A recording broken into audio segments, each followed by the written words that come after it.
Counselor, we're on. I'm going to go ahead and give you host. Okay, thank you. I'll make you host now. Thank you. All right.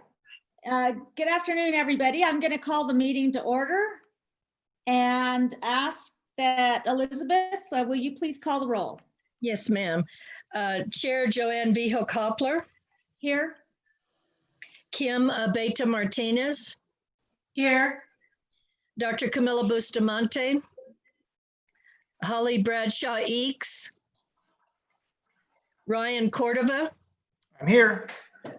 John Fines, Good afternoon. Robert Lurcott, Kate Kennedy. I see her name here. Kate Kennedy, Here. Sean O'Shea, Here. and one vacancy. You do have a quorum, Madam Chair. Thank you. So before we move on, I'd like to welcome everybody. I know we have introductions later, but before we, I just want to cover something about the Zoom meeting. If you're not speaking, if you could mute your microphone, everybody know how to do that? Okay, and of course, try to remember when you're going to speak to unmute yourself. I can also unmute you as well. Now, the other matter is if you, at the bottom of the screen, there's an icon called participants. You can click on that and you can raise your hand if you want to be recognized. I will catch that. I will be, I can tell as a host who's raising their hand. I may not get it in order, so please don't be offended if I don't call on you in order. I'll do my best. And also, I hope you have your names on your screen. I guess you do. Some of you just have your first name, so I'll use those. And I believe that's it. If you can't be heard or you haven't raised your hand, go ahead and do this and I'll try to find it. Miss Martin. I just wanted to remind everybody that all votes for any action items have to be roll call votes on virtual meetings. So we will be calling the roll each time. Thank you. And I'll do my best to make that happen. All right. The next item on the agenda is approval of the minutes for March 11th, 2000. Does anyone have any corrections, changes? Seeing none, then I will ask for a motion. Anybody want to move approval of the minutes? I move to approve. Okay, it's moved by John. Second, And who seconded it? Camilla Bustamante. Oh, hello, Camilla. Okay, it's been moved and seconded. Will you please call the roll? Yes, ma'am. Chair Joanne Vigil-Koppler, Yes? Kim Beta Martinez, Yes. Dr. Camilla Bustamante, Yes. Holly Bradshaw Eakes. Here?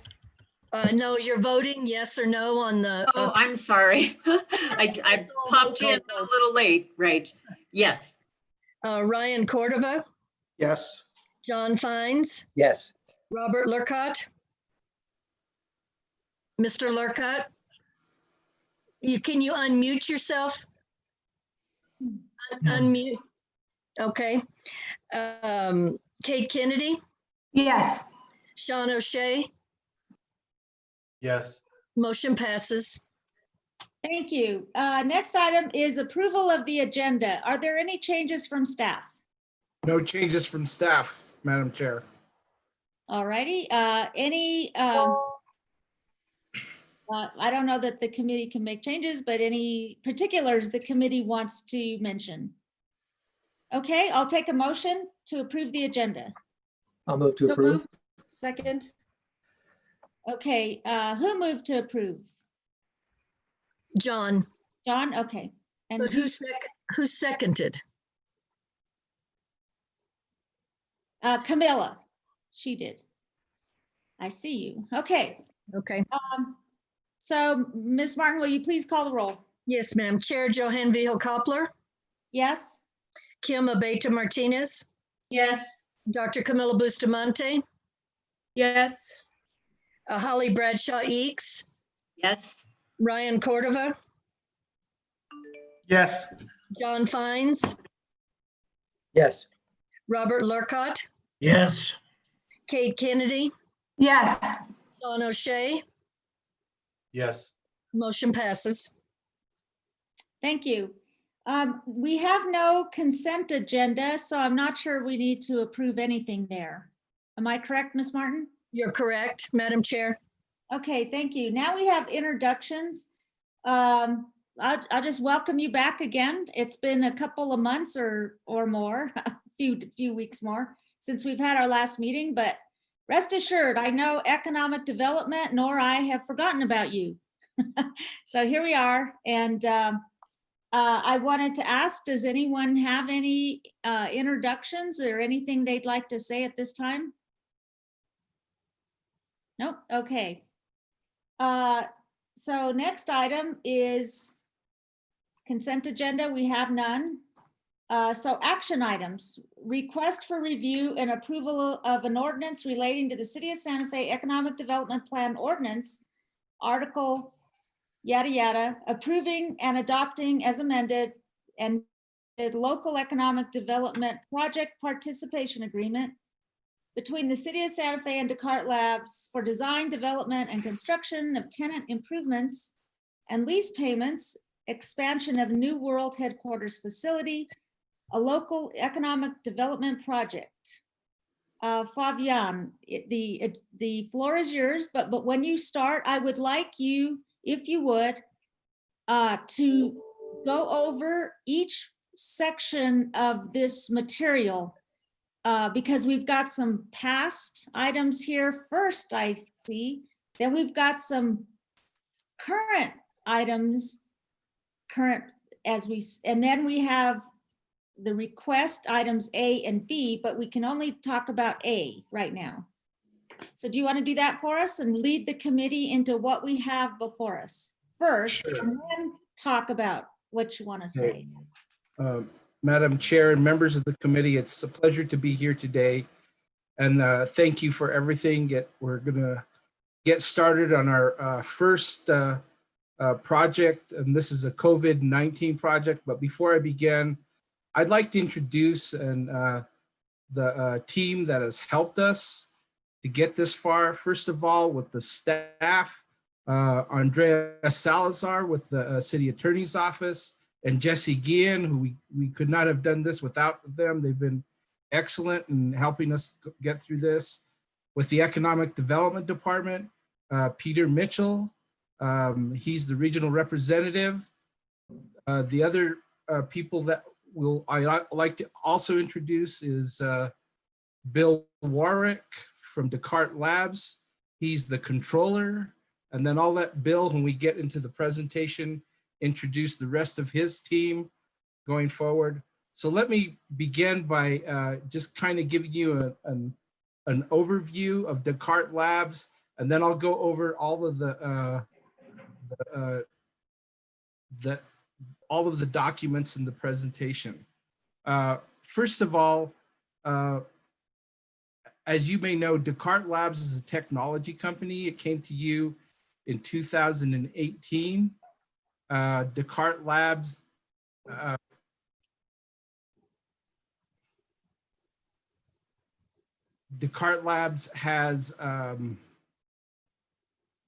is a spinoff from Los Alamos National Laboratory. Their world headquarters is 100 North Guadalupe. Currently today, they have an employee base of 63 employees and an average annual salary of $130,000. So in 2018, the City Council approved a project participation agreement for $800,000. There was $700,000 in state monies and $100,000 in city monies. In order for them to meet this, to receive this money in the PPA, they had to create 50 higher paying jobs and invest $4.2 million over 10 years. And if they created an additional 20 jobs, they would be eligible for $10,000 per job. So they have used LEDA they're using LEDA for, remember, LEDA can only be used for land, building, and infrastructure. In this project, they're using it for tenant improvements, facility infrastructure upgrades, and lease abatement. They completed construction in the fall of 2018. And as of January 31st of 2020, Decart Labs employed 75 people with an average annual wages of $120,000 and a capital investment of $3.1 million. Decart Labs was exceeding their job creation or their economic development goals in the project participation agreement as of January 31st. During that time, Decart was dispersed $540,000 of the $800,000, $490,000 of that is state money, and $50,000 of that is city money. The investment is securitized, so there's no risk to the city, and it continues to be securitized. So as of when COVID-19 hit, there was a contraction by Decart Labs, so there's been significant impacts on Decart Labs. They had to lay off approximately 12 people. They've reduced their salaries, and in order for them to go forward with their current expansion and to prevent closure, they have asked for a LEDA loan that the New Mexico Economic Development Department is offering. It's a 0% LEDA loan. So what you have in your packet basically is three things. You have the original packet, which had the 2018 LEDA project participation agreement. You have the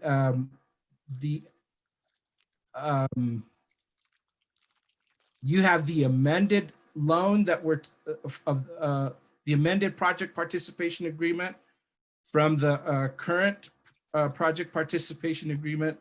And finally, under item B, you have the new zero interest loan. And so I'm going to address them all in a group so you have an understanding. So what we're going to be asking for you today to do is in order so that Decart Labs won't go into default for their current LEDA project, we are asking for you to amend the current project participation agreement in a few ways. First, we'd like to delay the current economic development goals of job creation for 2 years. Then we want to reduce the average annual salary from $140,000 to $110,000. Then we're going to delay the current city investment for the next tranche of $50,000 for 2 years. So they were eligible to receive that at this fiscal year because they had created 75 jobs. They had to create 65. So, but then the final thing is we're going to delay the remaining capital investment of $1.1 million for 2 years. Now, Decart Labs is on track to create or to invest $5.5 million instead of the required $4.2 million. And so we're going to delay all of that for 2 years. Then the second thing we're going to be asking you to do today is we're going to be asking you to approve a 0% LEDA loan for 2 years. And the way that is going to do is this is a loan at 0% that they would be reimbursed. They will be reimbursed on a quarterly basis. It's for $750,000, and this is all state money. So there's no fiscal impact to the city as far as using city money. What they would have to do in order to get this loan is Decart would have to maintain a minimum of 56 employee base for 2 years. They have to maintain a minimum monthly payroll of $630,000 a month for 2 years, and then they would be immediately repayable in 2 years. Also, if they don't maintain the payroll at $630,000 and it drops down to 90% of $630,000, their interest rate goes to 3%. If it drops down to 80% of the $630,000, it goes to 6%. If it drops down to 70% of the $630,000, it is immediately due. So as you can see, there is, we're following all of the LEDA project guidelines, and there is a minimum risk. This has to be securitized. It's going to be securitized by fixed assets. The city and state have reviewed this project, and we're going to take a second, or we're asking you to approve a second position on this. That's normally what we want to do, but one of the things is we want to keep this company in business. And so we feel that it's a risk that's worth taking. They have exceeded their goals in the last couple of years, and so we recommend that happening. So one of the things before I get to turning this over to Bill is the economic impacts. If you look in the LEDA loan, if you look at attachment C, Decart is estimated to create $55.8 million over 10 years in net benefits to the state of New Mexico. Of that, the city of Santa Fe is going to estimated to receive $19.3 million in net benefits of gross receipts taxes, property taxes, fees, and revenues, which is approximately $193,000 per year. In order to do that, they would also maintain that minimum employee base of 56 people and an average monthly payroll of minimum monthly payroll of $630,000 per month. So we also believe that this is going to continue to accelerate the growth of the software development in the high-tech industry in Santa Fe, and it's going to deepen the Decart Labs commitment to Santa Fe. So that is what we're asking you to do today. So what I'd like to do now is I'd like to turn this over to Bill Warwick, and he is going to go and talk to you about more about Decart Labs and what they're asking for. Bill, take it away. All right, can everyone hear me? Yes. Okay, all right, good. Just wanted to make sure I unmuted. All right, let me introduce myself. I am Bill Warwick, and as Fabian said, I am the controller for Decart Labs. I like to also think of myself as one of those new employees that was hired in that 65 number that Fabian talked about. And I actually moved here from the state of Texas. The opportunity at Decart was what attracted me. And of course, the Santa Fe, the city of Santa Fe is a beautiful place to live and make a home. So here I am, and I wanted to thank the committee and everyone in Santa Fe who supported Decart Labs. It's through our partnership with the city, I think is a very important element of our success. It's not something that we have like, say, actual business transactions, but the Santa Fe lifestyle and cultural attraction is a very big help in bringing the type of high-tech employee that we want to recruit to Decart Labs. And in fact, I have two individuals here today that are Santa Fe, longtime Santa Fe residents who are here today because they work for Decart, and they are still in Santa Fe because they work for Decart. And so we wanted them to have an opportunity to tell you what the city of Santa Fe means to Decart Labs. I have two individuals. The first is Jamie Durfee, and the second is Jet Metcalf. And I'll give them an opportunity to talk. They're very excited to be able to address the committee. Again, I got to thank the committee for their support. Thank the city of Santa Fe for its support. One of the most important things you've done for us is the LEDA grant that was given to us and helped us in the construction of our corporate headquarters. And it is an element, again, in our recruiting package in terms of providing a high-tech competitor to, say, Silicon Valley or some of the other locations like in the state of Washington, when we are trying to attract talent or retain talent here in Santa Fe.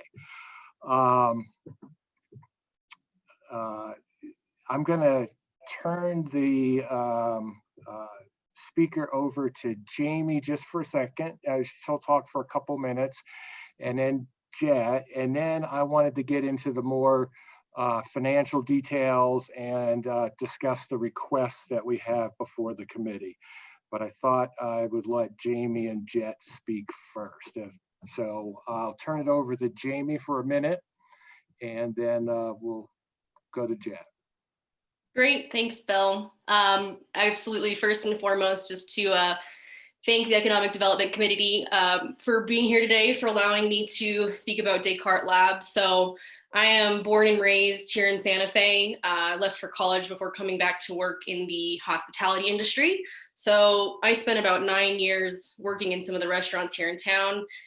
And that was, of course, until, I found Decart Labs. And, 3 years ago, it was quite a bit younger company, about 40 employees. I was to be employee 41-ish, and I think Jet was shortly thereafter, about a week behind.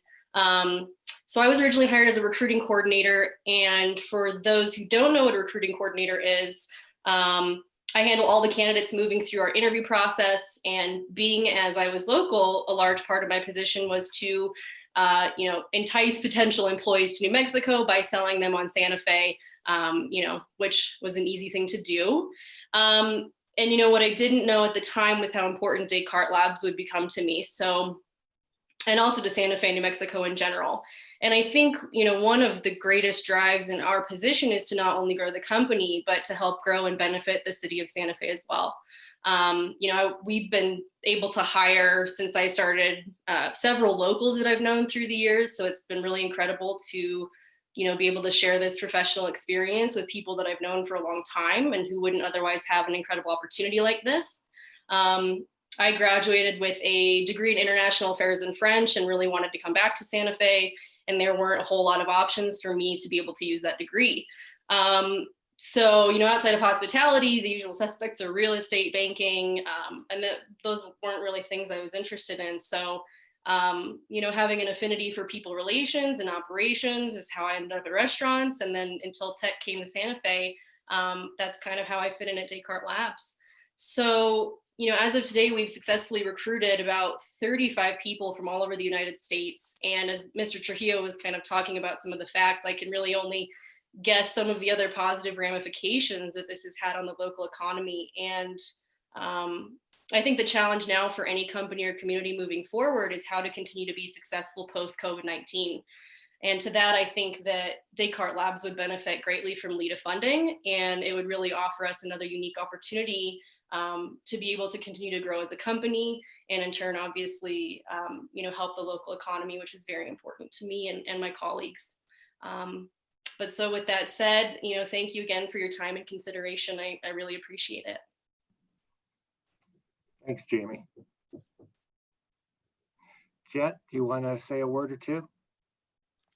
Yeah, thank you so much, Bill, and thank you to the council members and everyone present here today. And thankful for kind of the continuous support of the Santa Fe community towards our company. It's made a world of difference in quite a few different ways. So a little bit of a misspeak. I was not born in Santa Fe. I was born down in the hill in Albuquerque, where I attended at UNM. I've been a New Mexico native. I had actually relocated out to San Francisco to work for Google, specifically in technical recruiting. I very much enjoyed the technical recruiting I was doing out there, but I always have a soft spot for New Mexico because it's truly my home. And I do think that Decart Labs presented me the very specific, unique opportunity to do what I had loved doing in San Francisco and to bring that back to my home state. So I started in late 2017, just after Jamie had joined, and have been able to grow within the technical recruiting function, hiring software engineers, applied scientists, as well as general and administrative roles here. We focus specifically on a few different, areas. We try and pull people who have connections already to New Mexico who have since relocated. We were able to hire about 15 or so individuals who had spent a decent amount of time in New Mexico and ultimately wanted to either relocate or come back to New Mexico. And we also find outdoor enthusiasts. It's kind of our secret recruiting technique. If we can find someone who is interested in skiing, it's pretty easy to convince them to join if it's a good snow year here in Santa Fe. But more so, we're just very appreciative of the opportunity to continue to grow our company here in Santa Fe and the close connections that we've been able to build. I can say specifically with the access to the LEDA funding, we have been able to build a world-class headquarters for a startup of our size and maturity. Coming from San Francisco specifically, I can say, it really makes us, a very mature startup company. And that has been in large part due to the support of the Santa Fe community. And specifically, continuing to grow in, different functions. We've been able to grow, continue to hire to, our New Mexico headquarters. I actually just transitioned into a new role within academic partnerships as well, where we're actually planning on distributing our software to academic partners. And the first users that we're hoping to get on the platform are our local universities, both at community levels as well as the tier 1 research universities. I am a Lobo myself, so I'm very much biased to try and get our software used by some of the remote sensing scientists there as well, and really just kind of furthering those connections. But we've been able to host things like intern mixers with Meow Wolf, as well as OpenEye Scientific Software. We've been able to host joint intern events. We've been able to host just technical mixers, as well as events with Thornburg. I think we're always, happy to host at our headquarters, which we've done to, multiple organizations, nonprofits, and companies have used our headquarters space to kind of continue that relationship. And, we're just hoping and excited to and appreciative of all the support that we've received, and hopeful for continued future growth here in Santa Fe. Thank you. Mr. Warwick, you still have the floor. Do you want to continue?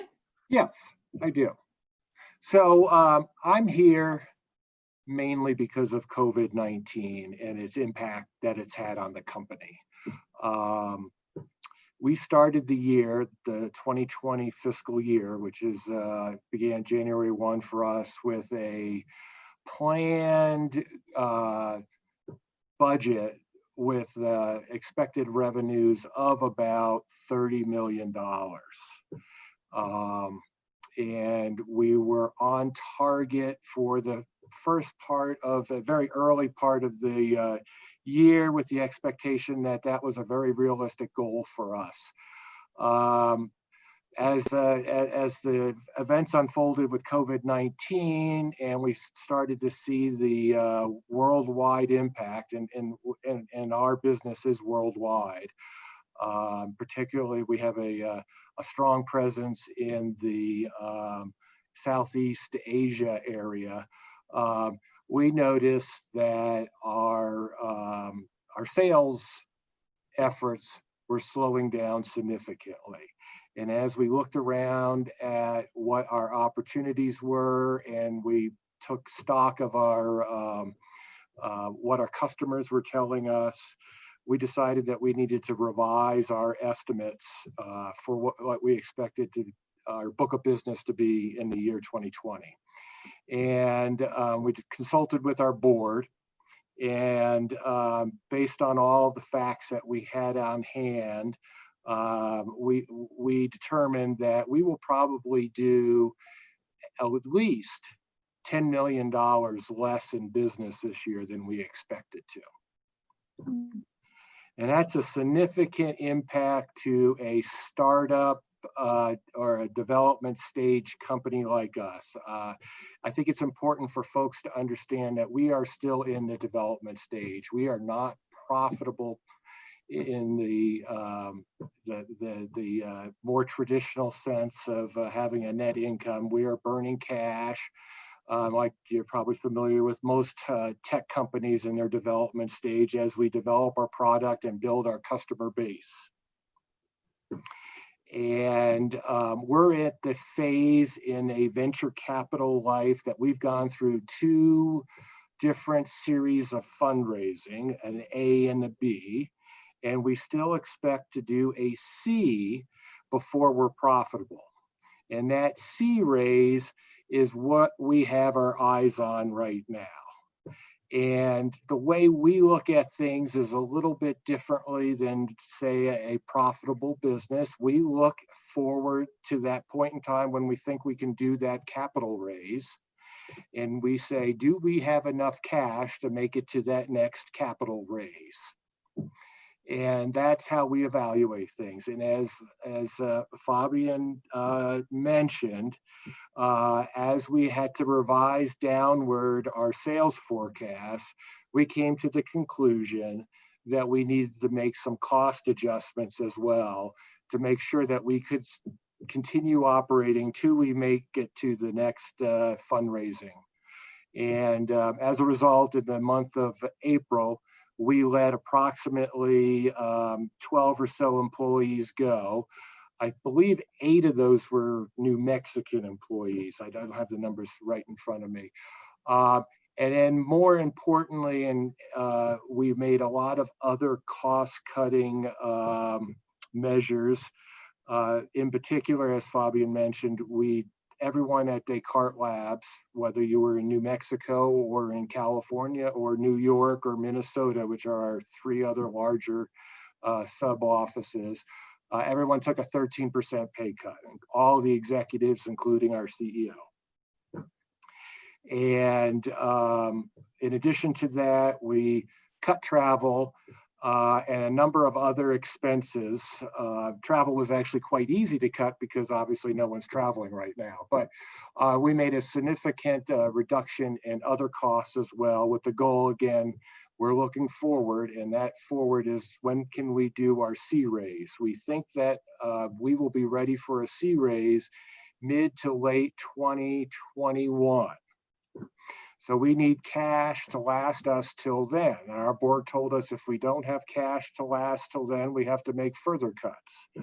And so that is why we reached out to the economic development teams, both at the city and the state, for some assistance so that we can get there and prevent any further cost-cutting measures. And if we prevent those further cost-cutting measures, our chances of success and reaching our C funding sooner are much higher. So we have cut. We were made aware of the interest-free LEDA loan that was available. We've requested funds equivalent to what you would call our lease stream of payments over the next 2 years. So the cost for us to occupy our building for the next 2 years, our lease payments, is what the LEDA loan represents. In addition, because we had to make the cuts that I just described, it became clear that we would be unable to meet our commitments under the current grant. And therefore, we requested that those requirements be deferred. And to the extent that the salary requirement was not practical, at least currently, based on the salary reductions and the expectation of what positions once we are able to add in the future, we requested that the minimum salary requirement be reduced as well. I think you'll find that though $110,000 is significantly less than $140,000 that we originally promised, $110,000 salary, whether in Santa Fe or just about any place in the country, is still a very significant annual salary for an employee in the kind of business that we're in. So that's the background on our request. And I guess now what I would do is open up the forum for questions. Bill, before we go to questions, I would like to introduce Peter Mitchell from the New Mexico Economic Development Department. And I would like to thank Peter Mitchell and the state of New Mexico for helping us out with this project.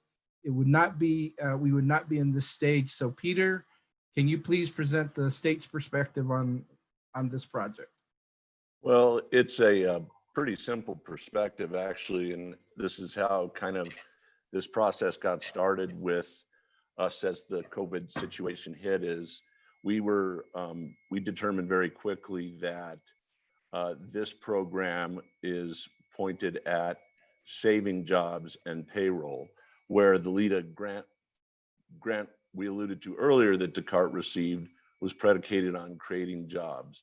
So at this point, we are focused on saving jobs and creating jobs. But right now, this is a company, obviously, we've invested close to $500,000 in, and hopefully 200,000 more in down the road. But we believe in this company and their high-paying jobs, and the governor and the cabinet secretary are determined to do whatever we can to help them. So that's our perspective. But before I open up for questions, I want to thank the committee, Madam Chair, and the city of Santa Fe very much, because Fabian's worked diligently. I know the attorneys worked diligently. I've also worked with Liz and Rich Brown on many projects, and the team there does a super job. And I think we're on the same page in saving high wage jobs in Santa Fe and creating wealth for Santa Feans and preserving it as well. Thank you, Fabian. You're welcome. Thank you, Peter. Madam Chair, we'd like to open up for questions. Exactly. All righty. So is there anyone from the committee who has questions, comments? Mr. Lorcott and Mr. Fines have raised their hands. Right, Mr. Lorcott, why don't you go first and then John? Okay. The way I read the proposal for modifying the existing arrangement was that the targets for employment and the monthly salary or payroll would be changed and reduced. But also, I got the impression that the payout was going to be delayed. And if that's true, then how does that help the cash situation that Mr. Warwick suggested was fairly crucial? Well, the payout for the original LEDA loan is going to be delayed for 2 years. The payout for the, for the original LEDA grant is going to be delayed for 2 years. The payout for the LEDA loan is going to be done quarterly. So they're going to submit us an invoice for reimbursement for the lease payments. It's going to be retroactive to April the 1st. So they will be able to get their first payment in July. And so they will be getting approximately $93,750. If you look on attachment F in the LEDA loan documents. So the new loan replaces the delayed or earlier financial assistance. Right. It provides them with monies right now so they can make their lease payments going forward for the next 2 years. Got it. Okay, thank you. You're welcome. John, do you want to go next? Thank you, Madam Chair, Fabian, everybody. I've watched Decart launch and grow these last few years, and also been a part of watching the LEADER program since being on this committee. And as Fabian said, you know, it's a very safe type of investment, and it's backed, and it's got secure parts to it that make it less risk than a lot of other things that one might do with money in economic development. I'm very encouraged by the situation. I think that Santa Fe is blessed to have a company like Decart Labs. We're once again, sadly, getting a lesson in what it's like to be a tourist economy without a lot of diversification. We're getting, you know, we're just on the doorstep of a really big whopping lesson about what that's all about. And yet we have the kind of community and the kind of talent and the kind of attractability that can launch and incubate and advance other types of industries, tech being one of them. And Decart has proven that. And they have a unique offering. They have an offering that is that is certainly tourism proof. But I think despite some of the grim numbers that were shared with us, it's also relatively recession proof and stock market proof. If the uniqueness of what they do and what they offer is allowed to mature and continue to grow and find applications. We see a lot of technical businesses that are not suffering right now because tech is showing itself to be resilient in this time, and it's been resilient in other times. And so the other thing that I'm encouraged about is ordinarily we make headlines with our art festivals. And again, all those things that we typically identify Santa Fe with are entertainment and art. We're not going to make headlines like that right now. But if you look at at a news search just in the last 30 days, not even the last 90 days, Decart Labs has been making headlines all across the country and around the world with data that they've been able to provide regarding the COVID-19 crisis. So they're in the New York Times, they're in Massachusetts and Florida, they're in Yahoo Finance. I mean, a real lot of media. I'd be hard pressed to find another New Mexico company that's made a fraction of the media that Decart Labs has at this time. And when I'm watching the news, as I do constantly, whether there's a crisis or not, I've been so excited to see Decart Labs cited in national major news broadcasts for their data. And to see Santa Fe get a byline in a national story of this magnitude, multi-generational magnitude, is really exciting to me. And so Decart brings that to us. And I guess my only other final point is as sad as it is to hear about their numbers and their layoffs, and every layoff is a human story of very big proportion, these numbers pale compared to other LEADER grantees that have days into the pandemic laid off 10, 15 times as many people and proclaimed that they're going to outsource their work beyond our borders should things get better. So, you know, you can have your hand out and take money from Santa Fe and from the state and stay true to us, good times and bad, or, you know, some bad weather comes along and you can cut and run. And so this is a small ask by Decart Labs. It is very much, in my opinion, an easy decision for Santa Fe for all those reasons and really more. And the only other thing I'd say is my power was out all day yesterday, which is a delightful thing when you're working at home. And so I was not able to kind of look at your Facebook and your website and some of the things I wanted to do to see how you were leveraging the media that you've been getting. I'm sure that you've been doing that. But I hope that you won't be shy. I hope that you'll take this opportunity that you have a solution that is part of the global discussion of measuring and adapting to this crisis, and speak your voice and don't be shy and put that out there and let the world know that a Santa Fe company is making a difference in how we handle this. Thank you. Thank you for those very inspiring comments. Very cool. Any other comments from the committee? Holly, I see you. Just one more. Thank you, Madam Chair. Where John spoke about the company, I'd like to just say that, again, I'm a fan of these tools, but it's not unreasonable at all for adjustments to be made to agreements right now. We're seeing that with banks. We're seeing that with lots of agreements to help organizations, companies get through this. So adjustments to the agreement sound completely reasonable to me. And from my position with, again, everyone knows Finance New Mexico, we've fielded a lot of calls, and we've also been telling people about these tools.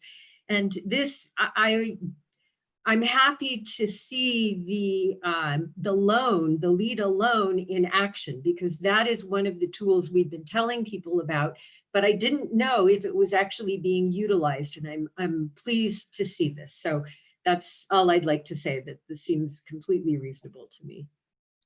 Thank you, Holly. How about anybody else? All right, Mr. Wilk. Is it Tom? Mr. Lurcott. Lorcott, but what is your first name? Bob. No, Bob, right, okay. Okay. Bob, go ahead. I have sort of an off-angle question to Jamie and Jet, if you are willing to answer. It may be personal, and I would understand where you might not want to, but you are the kind of people that we want to attract and keep in Santa Fe. One of the issues is whether people can afford to live here. So I'm curious whether you've been able to find a place in Santa Fe, and whether that is, good news or something as part of what you like about being where you are now. Again, if you're uncomfortable, I understand that you would decline. Who wants to go first, Jet or Jamie? I'll go ahead and take it. It's a challenge, right? I mean, I think it's a multifaceted question. There are, up until recently, I think with the COVID situation, I've seen a lot more housing come about. So I think that I'm hoping that some policies around vacation rental permits maybe changes a little bit, because I think this is another lesson that people are, I have several friends who are finally in affordable housing situations right now at this time, which is a little bit of a silver lining. I've gone through my own housing stuff. It takes a long time. It's not quite as easy when you want to recruit somebody quickly. But I would say it is a bit of a challenge. It takes a long time to find something affordable.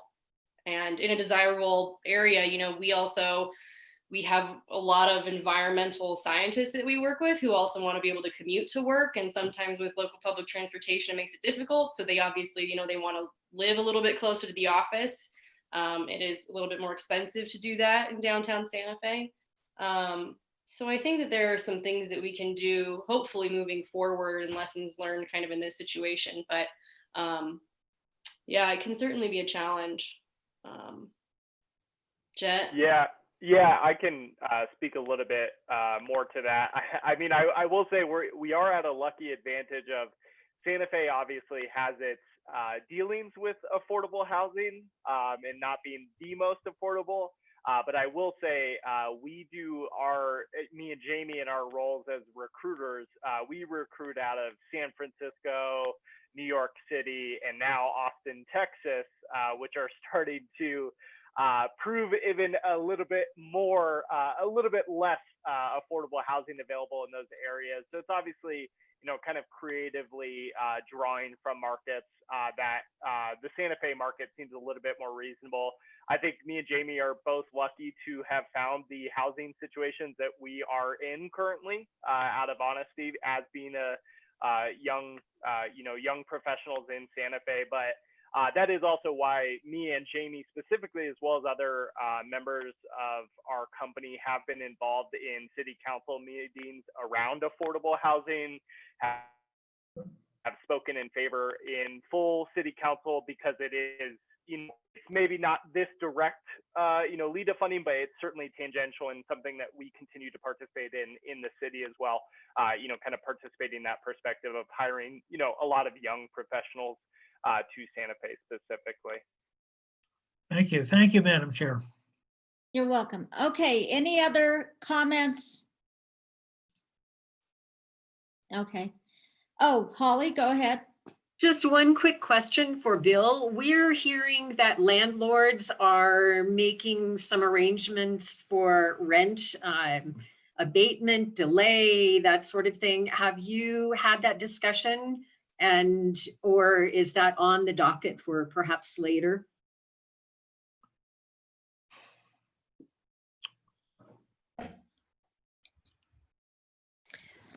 Mr. Warwick, you need to unmute.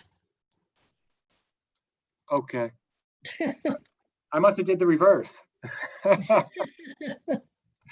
No, we have not had any discussions with our landlord about rent abatement. And that's actually a very good suggestion that I will take back to our management team, and we'll have that discussion. What that will do is at this point in time, our largest rent expense is the one that we're requesting the loan for, and I realize that, but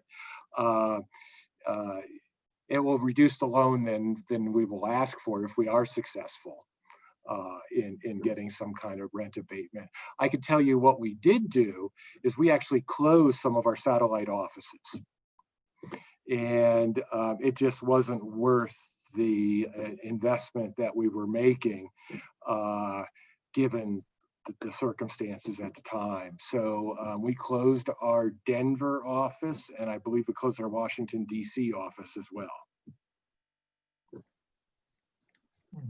Okay.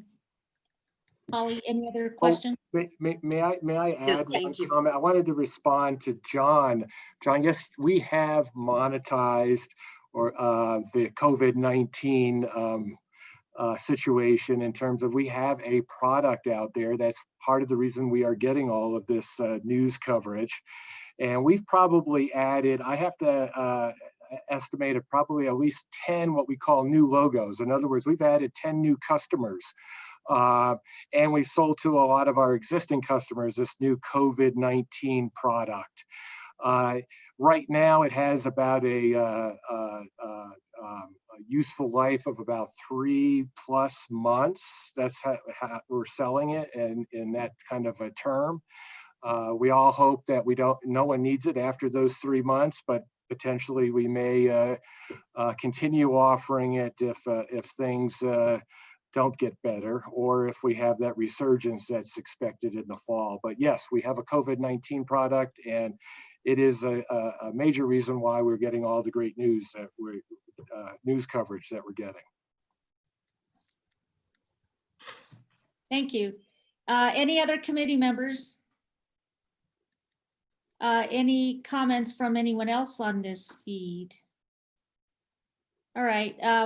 So I'd like to commend you all, Decart Lab, for not dropping the ball. And of course, you've got a wonderful business, and it sounds like you're really being proactive and taking all the steps you need to take. And so I commend you for that.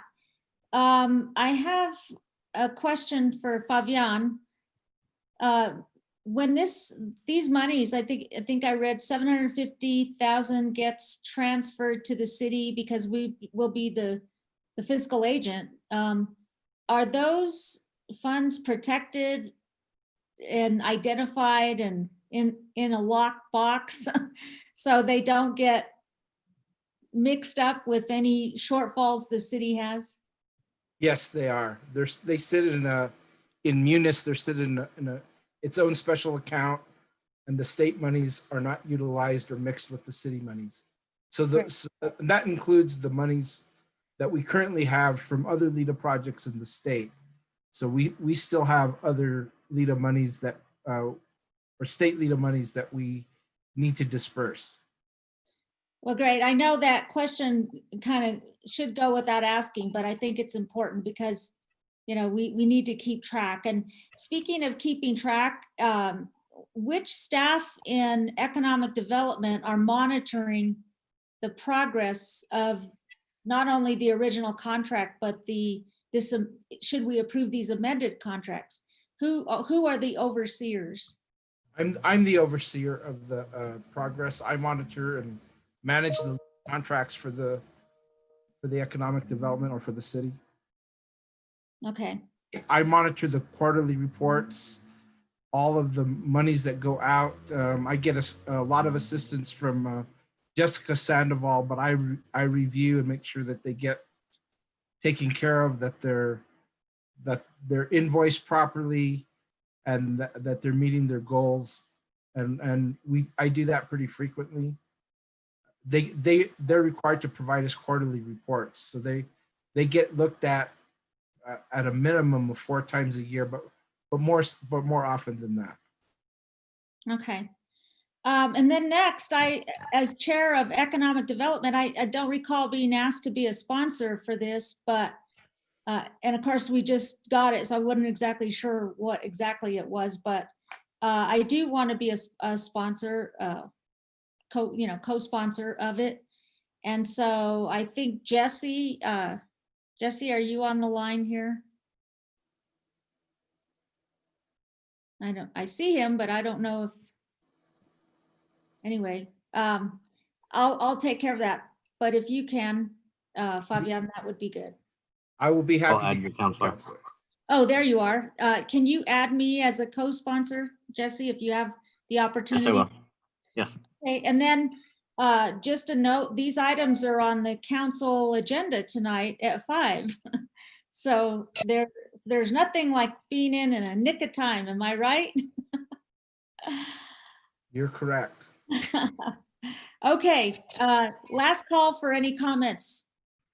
All right, so this action item 3A, is we would require a motion to approve and adopt an amended and restated local economic development project participation agreement between the city of Santa Fe and Decart Labs. Counselor Koppler, this is Camilla. I would like to move that we approve and adopt and amend and restate the local economic development project participation agreement between the city of Santa Fe and Decart Labs for the design, development, and construction of tenant improvements, lease payments, expansion of New World headquarters facility, and local economic development project. I second. Okay. John, was that you that seconded, John? Yes. Okay. Thank you. So one last call for any discussion. Okay, Ms. Martin, will you please call the roll? Yes, ma'am. Chair Joanne Vihil Koppler, Yes. Kim Abeta Martinez, Yes. Dr. Camilla Bustamante, Yes. Holly Bradshaw Eakes, Yes. Ryan Cordova, Yes. John Fines, Yes. Robert Lurcott, Yes. Kate Kennedy, Yes. Sean O'Shea. Yes. Motion passes. Thank you. Next item is item 3B, request a review and approval of an ordinance related to the city of Santa Fe approving the project participation agreement between the city and Decart Labs for the economic development loan project for lease payments to provide assistance for the negative fiscal impacts of COVID-19. Fabian, I'm sorry? So moved. All right, we have a motion, Second. seconded by John. Fabian, do you have any more to say about this item? I do not. Okay, how about the committee? Any questions? Open for discussion? Okay, seeing none. Ms. Martin, will you please call the roll? Yes, ma'am. Chair Joanne Vihil Koppler, Yes? Kim Abeta Martinez, Yes. Dr. Camilla Bustamante, Yes. Holly Bradshaw Eakes, Yes. Ryan Cordova, Yes. John Fines, Yes. Robert Lurcott, Yes. Kate Kennedy, Yes. Sean O'Shea. Yes. Motion passes. Thank you. And congratulations. You've passed the first hurdle, so Yep. I'm sure you'll be signing on to the council meeting this evening. So thank you for being here. Thank you, everyone. And I can't tell you how happy I am to hear the wonderful words of support from everyone. I really appreciate that, and I plan to take that back to the leadership team at Decart. Great. Well, thank you again. All right, next item is item 4, executive session. We have none. Next item is item 5, informational items, Midtown project update. Rich Brown. I see your logo. Are you there? Sorry, Madam Chair, I was dealing with another little fire that came up. I'm here, and I think our team from the Midtown is here, so I just wanted to do a little preamble and then turn it over to Daniel and team, if that's okay. Yes. Great. So with the governing body approval, we've entered into an exclusive negotiating agreement with the final development team, which is Team Midtown Santa Fe, led by KDC Sienda. Daniel will give you more detail around the ENA and what it does and what it doesn't, and what's the process toward development and disposition. And then our update today with this team is going to provide a framework for what happens next over the next couple of months and answer some of the burning questions that you may have had. As you know, we've had a couple of discussions about the procurement and the process to get to where we are today. We're excited to start the partnership, as there are many local organizations and professionals who are part of it. And we're planning a multi-pronged public engagement series, which we just had one last week. We had one a couple of weeks ago, and we'll continue on for every 2 weeks for 4 more to go. And these are informational sessions, and we're getting a lot of great questions, and they will be separated by different categories. Last night was about education and innovation, so you'll see them as we move forward into the summer. And we're sensitive that we can't hold large gatherings of people, so we're hoping that this Zoom and virtual meetings part is a good way to sort of get people closer to who this Team Town Santa Fe is, and having them here today, I think, is a good way to at least have our EDAC committee get a sense of what we've been working on and what they're planning to work on in the future. And so our lead development contact is James Filed from KDC, and he will be with Daniel to sort of navigate the questions and their overview, and hopefully answer anything that this committee here has to say. So with that, I want to turn it over to Daniel Hernandez, who's our Midtown Redevelopment Project Manager, and he can take it from there. Great, thanks, Rich. Thanks, Councilor, and the committee. Wow, we've come a long way since we probably started these discussions about what this development process was going to look like, and it all started with this strategy of a solicitation that would bring in lots of ideas to the redevelopment of the Midtown site. And we were hoping that we would get a very highly qualified master developer response, and we did. And so the evaluation committee met after the responses to the solicitation came in October 31st. They spent a few months reviewing them and weekly deliberations, and it finally came to a unanimous vote that they would recommend to the governing body a team called Team Midtown Santa Fe, which is led by KDC, a joint venture between KDC real estate developers and Sienda Partners, real estate developers and investors. And they were brought into Santa Fe and know Santa Fe well, but they were asked by a local team that had already begun to form itself, but recognized that they needed someone who could carry a large-scale project like this. And because of the experience and probably a lot of sharing of values that the KDC and Sienda brought to the project, they felt like they had a really good team leader that could move the project forward with them. And so they just started, they went to governing body on May 4th. The governing body approved them entering into a process, a year-long process, to begin developing a development plan. And I think there's been a lot of curiosity about, well, is the public going to get re-engaged after our involvement in late 2018 to create the Midtown Planning Guidelines? And they are organizing themselves around actually doing stuff like what we're doing right now, engaging committees. I know they've contacted the individual councilors and the mayor. They'll be contacting department heads to get a really grounded idea about what priorities are, what budgets look like, what things people know about the site that they should know as they consider moving forward. They're also, last night we talked about having industry topic or industry leader discussions. So with people like Decart, we heard from today, technology, arts and culture, film and entertainment, but just having a series of industry-based conversations as well, knowing that we're limited in having large public engagements. These have been pretty effective in giving them a lot of information, and they'll continue moving forward with this type of engagement. And I want to say also parallel to that is the city is entering into a contract with the UNM Design and Planning Assistance Program that's led by a woman named Michael Pride, who lives in Santa Fe, who is not only an academic in public engagement, but as a practitioner as well. She's practiced around the country and brings some really good sort of perspectives about how to meaningfully engage people. And they'll start out by establishing a community advisory board, which will develop a community engagement plan that will be much more community focused. So I described a lot of the work that the developers are doing, which are kind of technical stuff. They'll be more on the ground. Their scope of work is more on the ground, engaging people through organizations, with organizations. So anyway, that's still to come. We're still negotiating the contract or putting the scope of, finalizing the scope of work, and we'll be moving forward with that.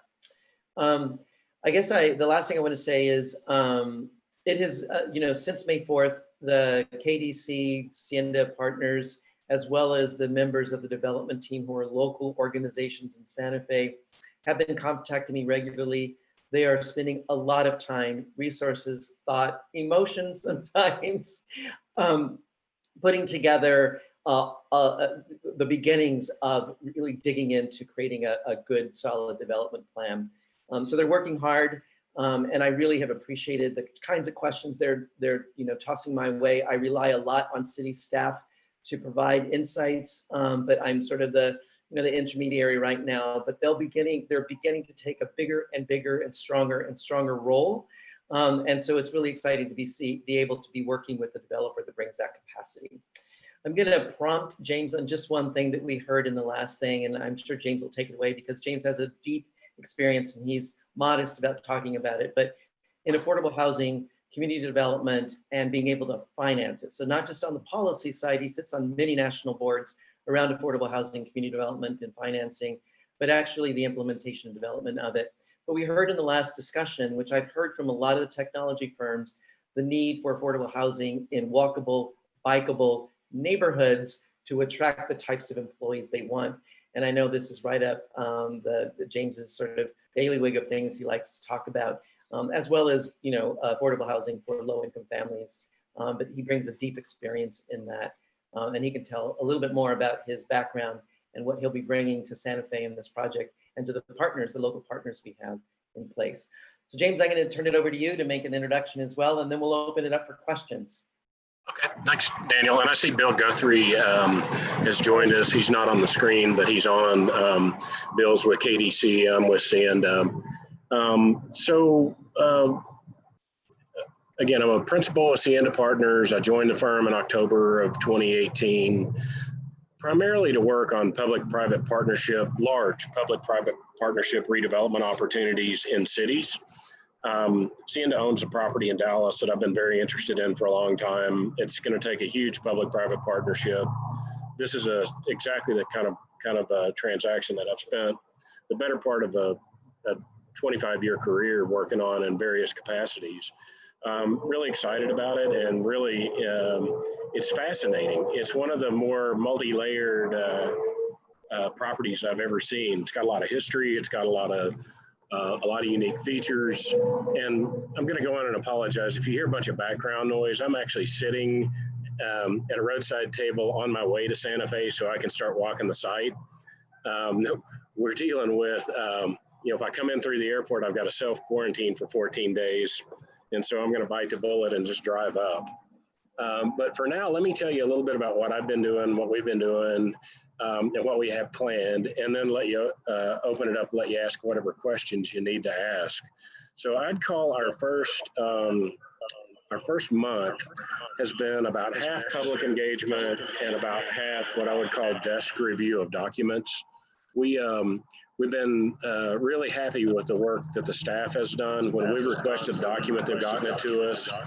They've given us pretty much everything we need to get a good handle on the sort of the underpinning financing, the underpinning operational aspects, plans of the buildings, environmental report, all of the things that, I can sit at the desk and read. We've also engaged an environmental consultant to help us figure out how to deal with getting a handle on environmental. Hey, Bill, I think you need to go on mute. Yeah, there you go. He kept lighting up when I was talking. So we've gone pretty good ways down the road. We have also been trying to work with the city and the Garson Studios. You're probably aware that there is a transaction there. It was very difficult in the beginning. We don't really have standing, and we wanted to be helpful and not in the way.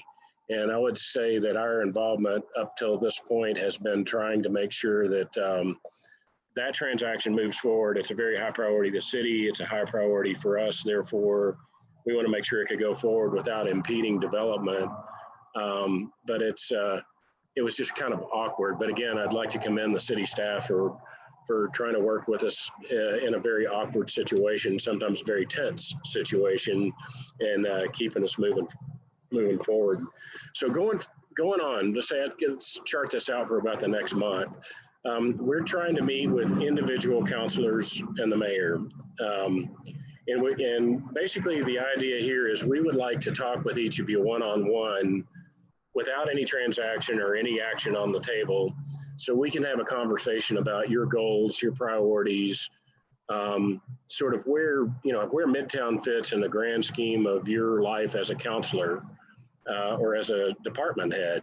We would like to think we're the most important people on the planet. We're not.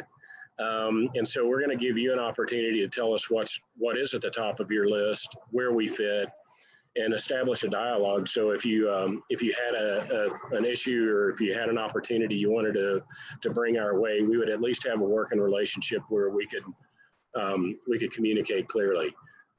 That's also a place where we wanted to get your thoughts on who we might need to engage with. Outside of the city-sponsored events and the ideas that we have, we want to make sure that if you've got a list of organizations or people that you want to make sure we touch base with, that we're going to put them on our list and touch base. I think we offered at the council meeting that we would, if you would like to host an event and have us out, we'd love to do it. We'll coordinate that with you as best we can. Again, COVID restrictions notwithstanding, we'll do it on Zoom. If Zoom is the best opportunity, if we're free to travel and have a meeting, we'll be there when you need us. So we'll work our way through the council and the department heads. And then between the desk review due diligence and the physical due diligence that I'm going to start this week, we're going to start to put together, I'd call it a rough order of magnitude budget financing plan, a really high level look at how we might look at the campus to get to the point where we could put a development plan together. One thing that's already starting to come out, and I think it's just through public engagement and the kind of questions people are asking and what they're interested in, and what we're starting to learn about the financial impact of some of the buildings sitting there empty, is we may end up with a multifaceted development plan, one that covers existing buildings and tries to use the buildings that we think would be, well, say for example, if the University of New Mexico and Santa Fe Community College and the public library really want to use the Fogels Library, we may try to put together a framework that would allow the city and Team Midtown to work together to try to facilitate getting those users in the building quickly. we got to know it's safe. We got to know that, you know, there's what the capital needs are. We have to know that the users are the right users and what the community is interested in. But, you know, we'll probably try to come up with a plan where the whole thing doesn't have to get developed to get some of the buildings used by people that everyone thinks is appropriate. The film studios have jumped way up there in priority. There's such a demand for studio space. We think it's one of those early options that could give the city some financial benefits very early on. Also jumpstart our economic development plans in a big way. The University of New Mexico and Santa Fe Community College have committed, if there's space and it can be done for COVID reasons, to have a film program in the Garson Studios this fall. And so we've been working really hard to try to make sure that we could help make that happen.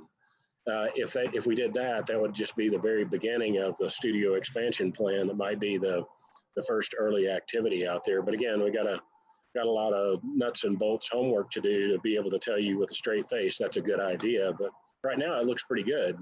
And then over a period of time, we've got a plan laid out where we're going to take individual topics, and while the city's had topic-based meet the developer sessions, we want to have topic-based public engagement sessions where we might talk about housing and housing affordability, for example.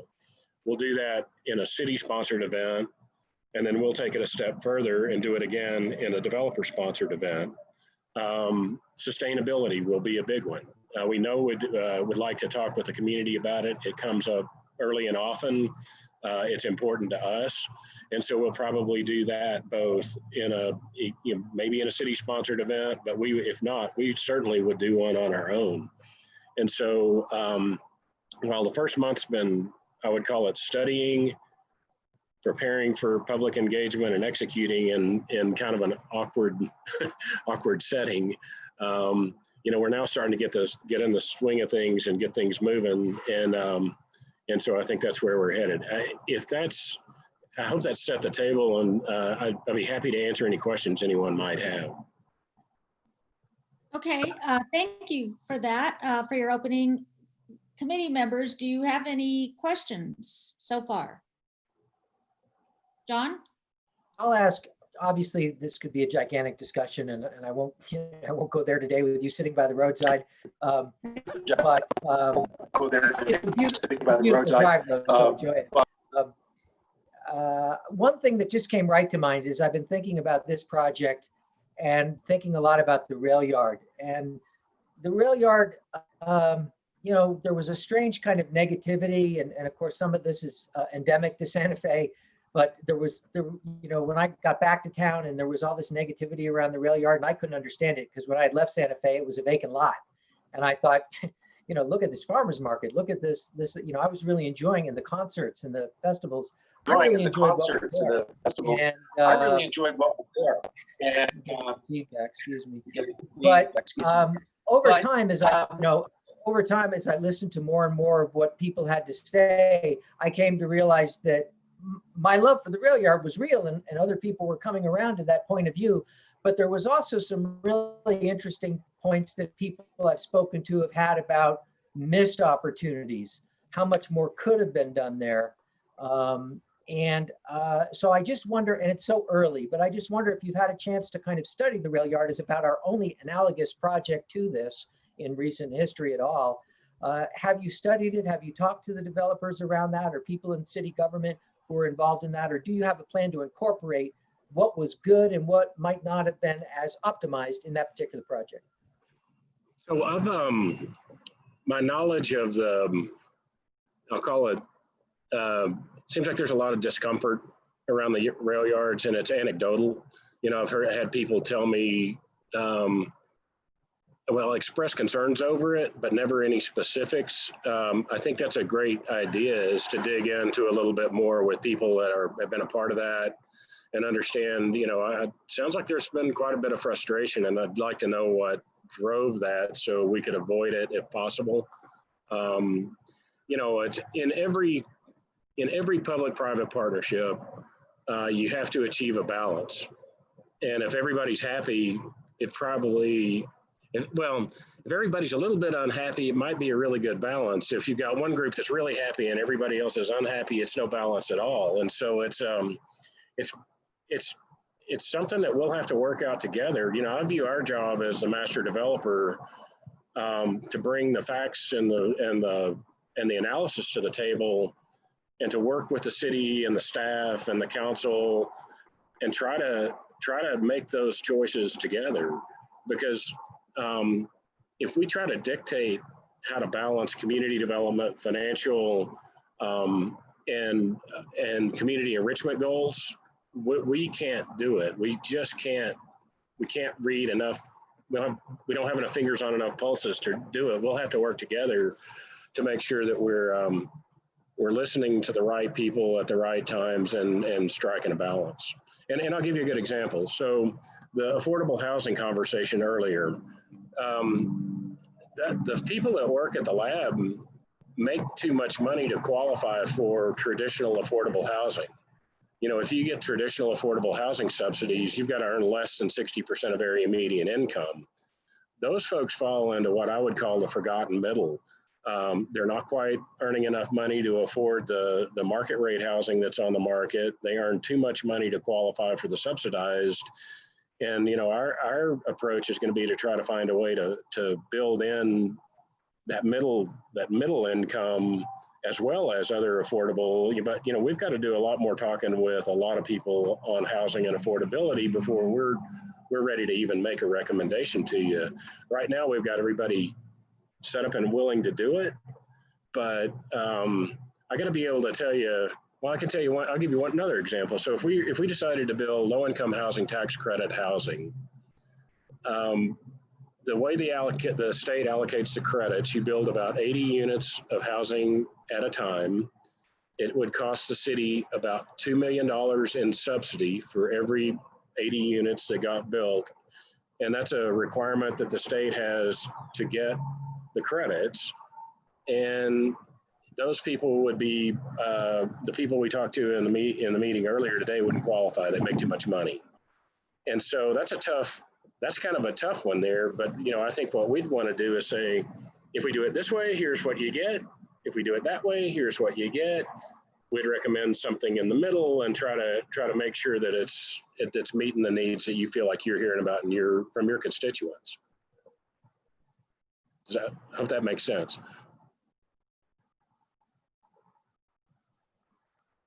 Okay, John, do you have any other questions?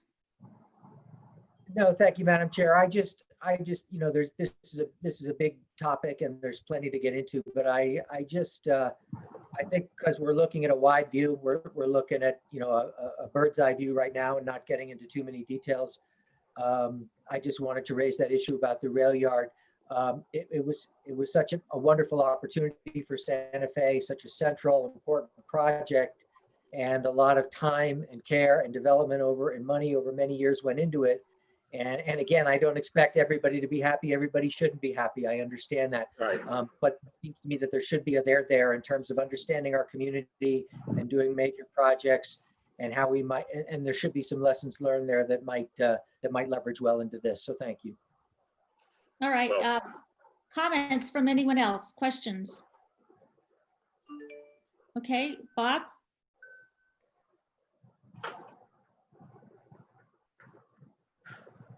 Unmute. James's comments were very encouraging to me. He sort of headed in the right direction. One point, I guess, is you were looking for others who you might want to involve in the conversation. Perhaps this committee wouldn't be a bad stop. And that we're, you know, supposed to advise on economic development activity.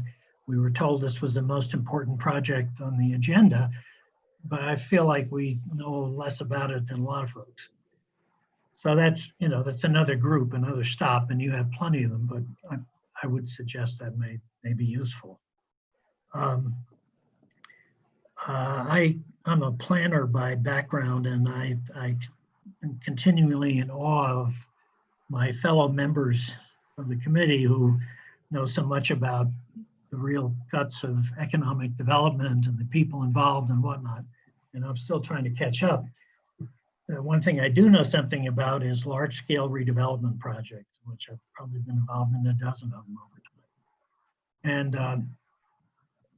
And one thing I'm a little have been concerned about is the determination to not have any sort of broad plan for the development on which to sort of lay the discussion as we move forward. And I know it was to try and get the best we could in the way of a development team, and that makes sense in sort of difficult times for development. But I do think that's pretty important, as I also think that the public engagement is critical too. And we weren't asked to comment on the selection, but we were asked to comment on 2 contracts 6 months ago, maybe a year ago now. One for evaluation and urban planning, I think about $360,000, and then a public engagement one for I think about $50,000. I assume the public engagement one is what is I don't know, whoever the contractor is involved somehow in this next phase of engagement. I don't know what the impact of the other contract was. And the part I'm most interested in was that part of it was supposed to be urban planning and design, I suppose. I have no idea whether they were involved in evaluating the expressions of interest and in what way. I hope they were. I still don't have a sense of the sort of planning, physical planning piece of it. My concern about it is that it seems to me there needs to be some kind of a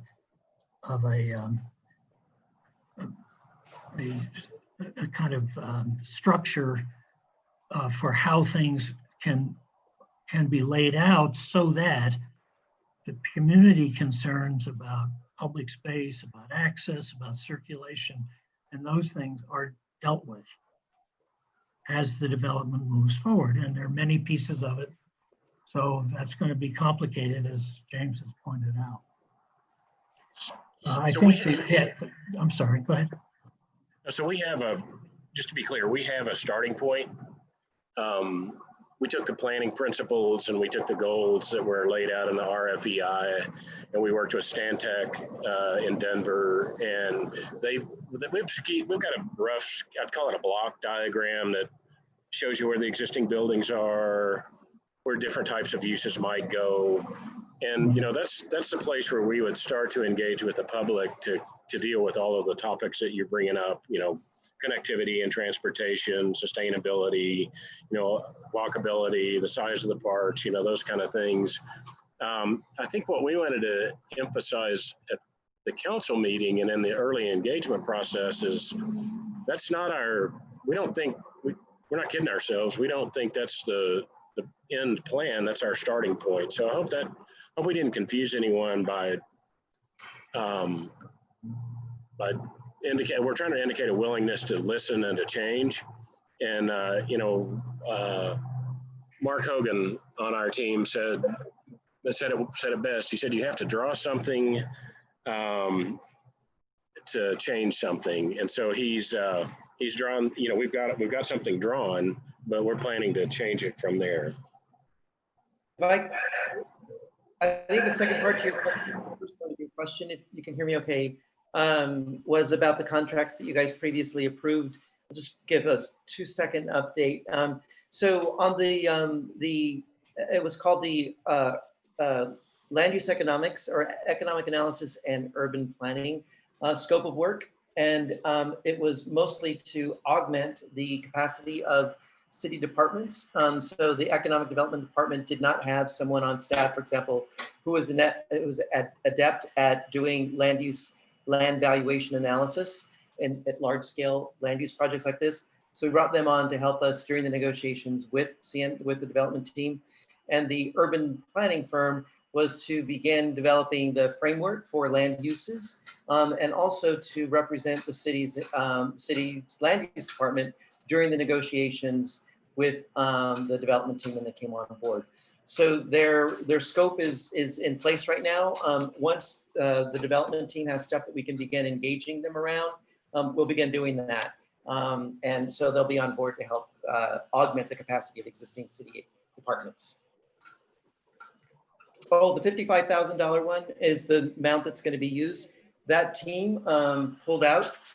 So that money was set aside for a future public engagement team, which we are now finalizing the scope of work and the PSA with the UNM Design Planning and Assistance Program.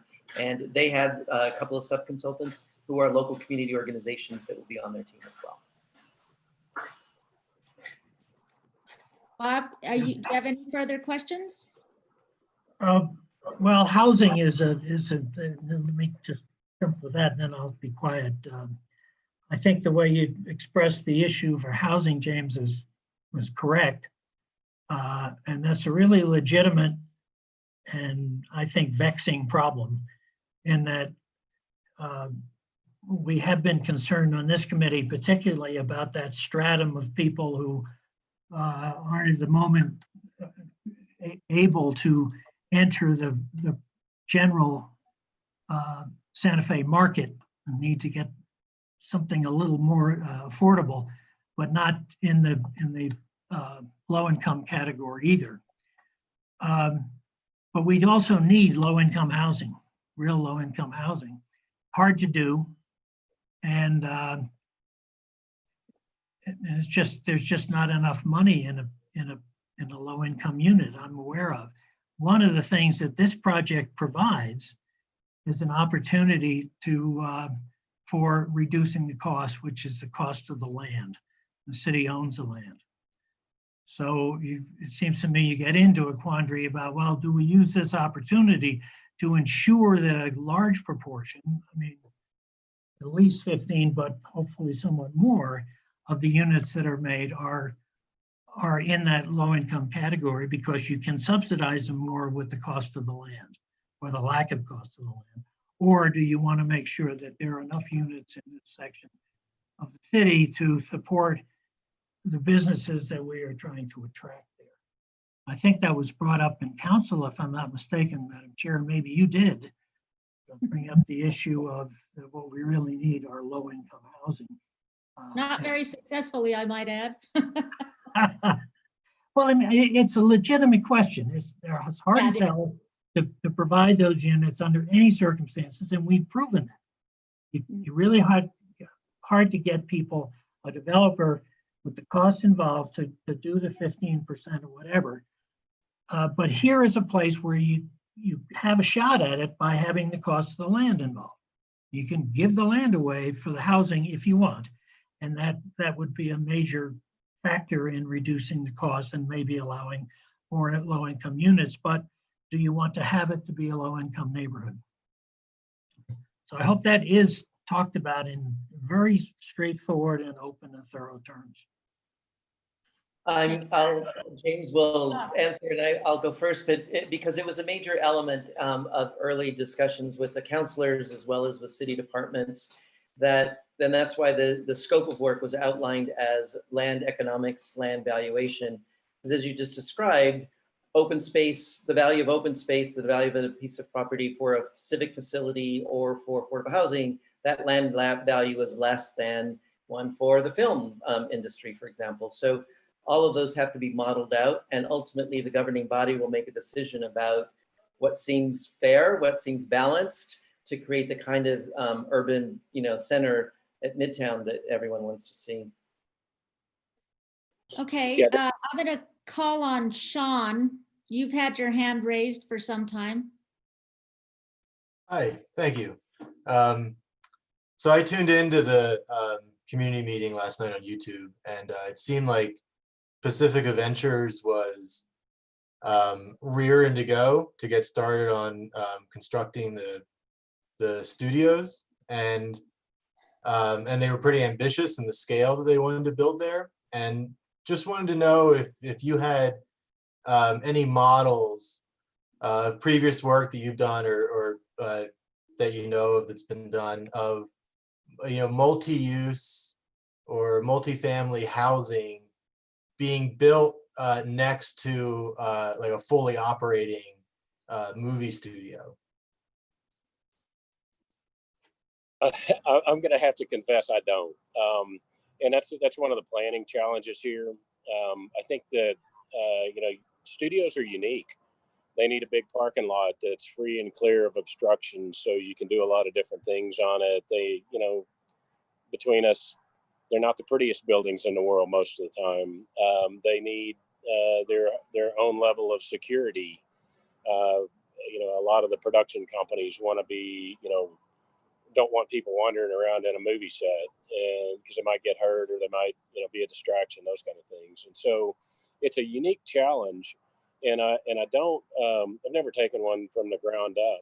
And that's part of the reason I said that, something that started to come to me from the early work on the site is that we may need to take that on in its own compartment, so that, I think if we try to solve everything all at once, we could lose the window. I mean, there's a window open right now where production companies need stages. And if we, and we'll just have to, again, this is one of those things we'll have to work out with the community and the council. We're just now starting to get the existing Garson Studios sort of understood and under our belt. We're involved. Would like to start with the work that's going on there today and try to build it out into something that's a great platform to expand the studios. But what we're seeing today is that there's a lot of demand for that space, a lot of demand. In fact, it's hard to make sure that you can keep the space available for the film schools, which is the long-term economic development driver for the city and for the state. I apologize for the traffic. But that's telling us if we can solve the planning challenge, there's a real opportunity there to launch an education, economic development, and jobs engine that could make the rest of this thing work much, much better, create a lot more value for the city. And so I wish I could tell you I have a magic bullet there, but I don't. I think it's just something we're all going to have to figure out together. I don't want to go and suggest that we build something that turns out to be an impediment for future growth. I think between Bill and KDC and Sienda's experience, we can avoid that. And then the city's got a very robust process for getting things approved, so I'm pretty comfortable it'll get a lot of the appropriate scrutiny. So, I may not have the answer for you today, but I think I can see the ingredients we need to figure it out, if that makes sense. But Sean, I think your question is right on. I mean, I think there's going to need to be some upfront guiding principles, because we know that the production facilities are going to want security, circulation, and some storage capacity on the site, which are not necessarily the friendliest sort of relationship to a mixed-use district. So we're most likely going to have to deal with those, as well as how do you create good connectivity for pedestrians in and around the site so that it just doesn't become a fortress sitting there, but it actually gets integrated into an urban district. So my gut tells me we're going to want to look at models of maybe kinds of commercial industrial uses and ways that they're adjacent in sort of older fabrics of cities. See what those relationships look like and how they're handled from an urban design perspective. But I think it could be cool to actually have this, this juxtaposition of this stuff, particularly if the connectivity between the film production place and the urban district are made, so that people who are working in the production entity can walk right into the district and be part of it in that way too. So circulation is going to play a major role for the pedestrian aspect of it as well. But it's a great yeah, Daniel, there's one early idea I neglected to mention. And that is to use the existing Garson Studios as the public face for the film production part of this development, where, there might be new studios that are in a more secure environment, but then have the existing Garson Studios housing things that are more public in nature. So there's a bridge, there's a there's a transition zone between the district and the high security movie studio. And, you know, with the film schools operating in the Garson early on, you could potentially expand their footprint and have, you know, have the community feel like they have access to the business and access to the educational opportunities, but still not be wandering around in a movie set where it might be dangerous. But that's our best early idea. I just, sorry, I forgot to, just wasn't at the tip of my tongue. Okay, I know it's getting late. Many of you are probably looking at your watches, and I want to call on any person who hasn't had an opportunity to make a comment or ask a question. Well, that worked, didn't it? Okay, well, I have very brief. I hope that we continue this information setting where you all continue to come before this committee and give us updates. You know, we're really very interested. I have not set up my meeting with you all, but I will. So don't think I forgot. I haven't. I just procrastinated. And then, so the question I have is, do you have any written comments or, you know, these informational meetings and public engagements, is there any capturing of what you're hearing and what the public is saying? How do you do that? And Madam Chairman, we do. We have a list of questions from each. We have the recordings of the meetings themselves, and we are building out our website where, you know, these are all going through the city Midtown website. And so there's an FAQ document on that the questions and the document on that website. As we start our developer run public engagement series, we'll do the same. So what we've done is we've taken each of the presentations that we've made on the council or the city sponsored events. We'll have those hosted on our website. We've started asking people to submit us questions. We'll gather those in and do an FAQ like the city's doing. And then as we move into developer sponsored community engagement, our planning firms and our local planners, that's part of their job, is to capture and record the input that we get so that we can show the public that we responded. And so one of the neat tools we've started looking at is a telephone-based, a smartphone-based question and answer tool. So we could say we had a virtual meeting, we could get the public. We could say, okay, if we wanted to have an entrance that looked like this or an entrance that looked like that, which do you like better? And then you can tell how the public, you know, how they reacted. You can track where they reacted from, what neighborhoods are they in. You can get a lot of information about who's weighing in on whatever topic. And so we're going to use technology, we're going to use virtual, and then we'll use traditional planner documentation to put together a book that can show you, you know, these were what the ideas the community wanted. These are what they were afraid of. These are what they liked about this plan and what they didn't. And then, you know, our goal is to try to take the input and respond to it. And part of responding to it is you got to keep track of it. So we know that we're responding to what most of the people we heard from were concerned about. And have you made accommodations for the hearing impaired and Spanish speakers? We haven't had a developer sponsored event yet. So we got that on our radar after the council meeting. So no, we have not because we've got 2 more city sponsored events. So that'll be week after next. And then I think 2 weeks after that, we plan to leave a gap so that UNM and their team can actually get themselves organized. We wanted to make sure that we're not stepping on each other.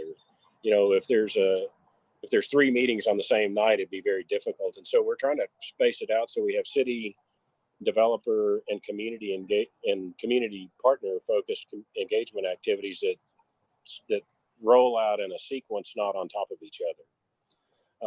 And we'll make sure we get that addressed.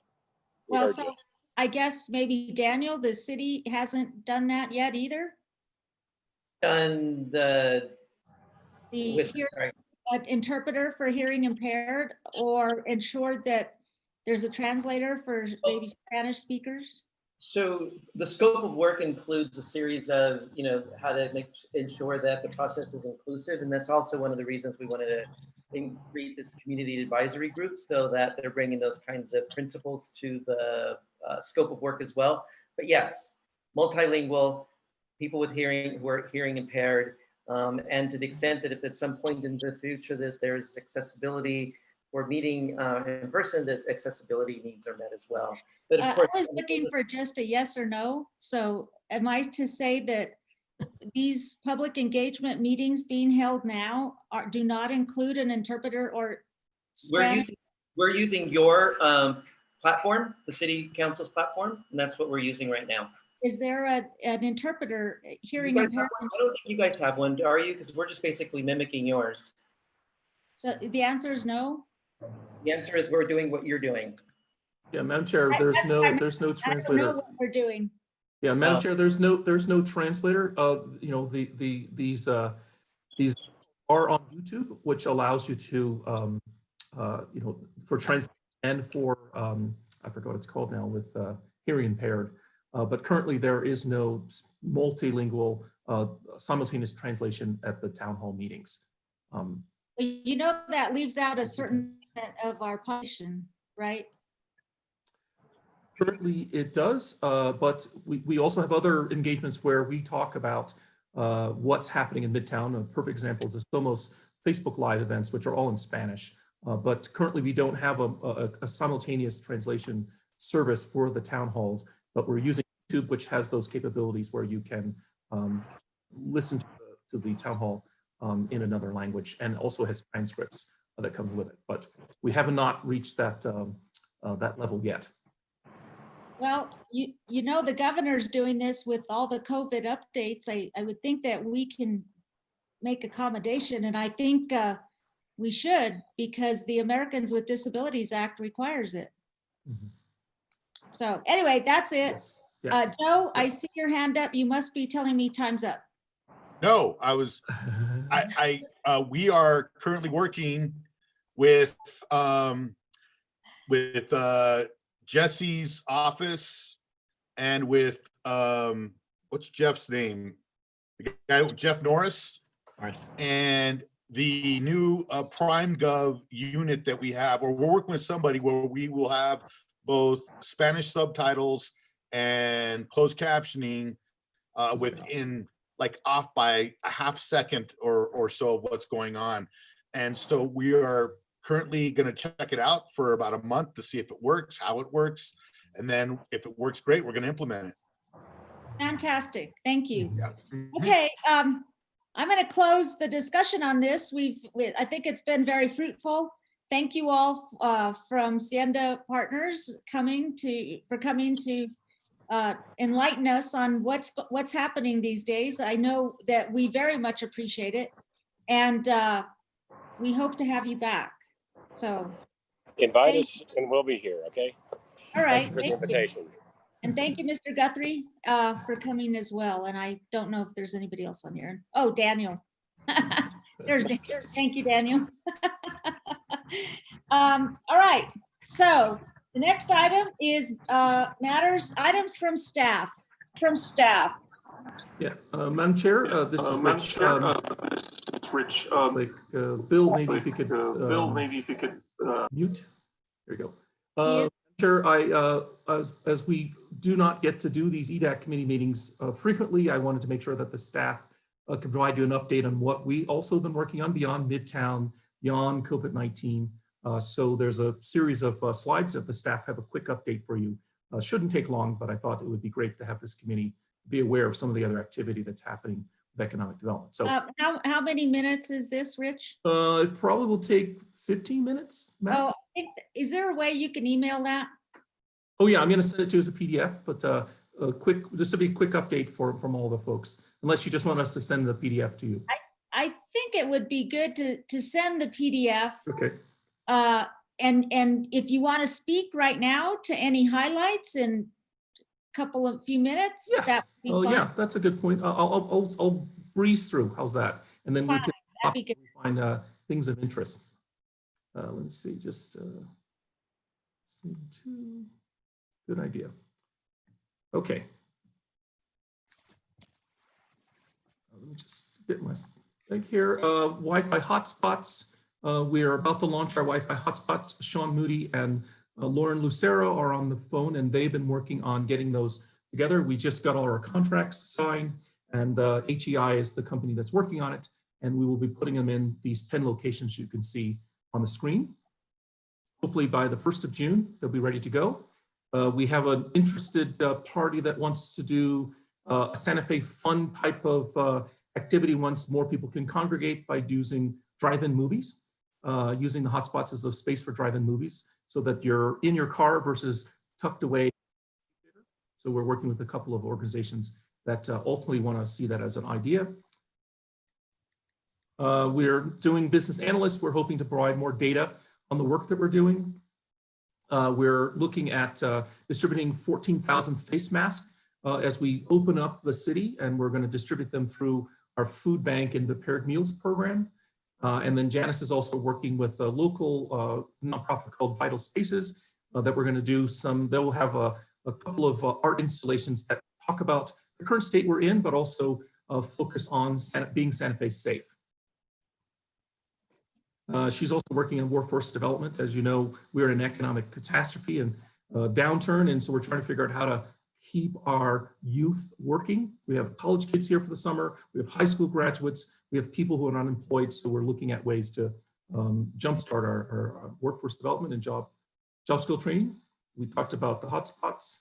Liz has been working on our Altogether site, and then I mentioned earlier that we've been doing a couple of Facebook Live events with Somos, all in Spanish, and these are the different topics that they've been talking about, and you can see it's highly attended. It's a lot of people for Facebook Live event in Spanish.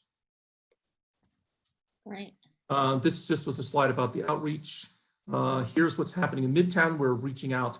We have a full court press on Midtown and newsletters, and we're talking about our food program. We just finished a food business acceleration program that just finished up. There were eight different little companies involved. Fabian's working on the business seminars for COVID-19. And then as you see on the right-hand side, we actually have 6 other business expansion and recruitment projects that we have in the pipelines. We're very excited about that there are companies that are looking at growth in Santa Fe. And then I've been working on the COVID-19 related, many of them, food insecurities, getting food out, distributing the mask, and also working with an internal team on outdoor dining as we start to reopen the city. We're trying to figure out how to put together some outdoor dining programs for restaurants that can't congregate inside, so we can put them on their parking lots or out front of the sidewalk. Working on real estate asset redevelopment. We have a couple of parcels that we are trying to tee up for sale, but we're going through the diligence phase. So once that all happens and we are congregating as EDAC again, we'll bring those up to you as to our status update. Some of the risks we have, as you know, we are trying to do our diligence on these parcels I mentioned. We're dealing with employee furloughs, so our capacity has been reduced. Looking at FY 2021, it's a looming economic crisis. I don't have a crystal ball when it's going to happen, but my thinking is that for the next 18 months, we will be struggling through how to stabilize our city and also how to address our budget deficit, which is now anticipated to be about $100 million over the next fiscal year. And then other issues I'm dealing with is lease abatement for some of our city properties, how to reopen the economy. Sean Moody is our temp who's been working on telecommunications. Friday is his last day, so we're very sad that Sean is leaving us, and so it's going to impede a little bit of our broadband growth. And then we're also trying to figure out how to connect and create a grant writer program, because we do see that the federal government and state is going to be one of our bright spots to find other people's money to use to continue some of the programs and priorities that we have.